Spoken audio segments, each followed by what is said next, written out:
Hi family, welcome to our channel. இன்றைக்கி chicken pepper masala எப்படி செய்யுதுன்னு பார்ப்போமா.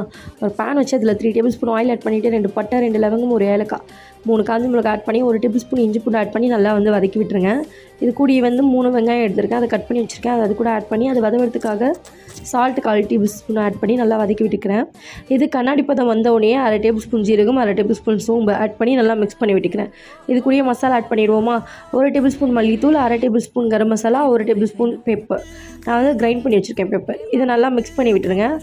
பச்சை வாசனை போனோன்னா நான் 1/2 kg சிக்கன் எடுத்திருக்கேன். அதை இந்த மசாலாவோட ஆட் பண்ணி அது கூடயே 2 டேபிள் ஸ்பூன் பெப்பர், சிக்கனுக்கு தேவையான அளவு சால்ட். நம்ம ஆல்ரெடி சால்ட் சேர்த்துருக்கோம், அதனால் சிக்கனுக்கு தேவையான அளவு சால்ட் சேர்த்து நல்லா அந்த எண்ணெயிலே ஃபஸ்ட்டு பரட்டி விட்டுருங்க.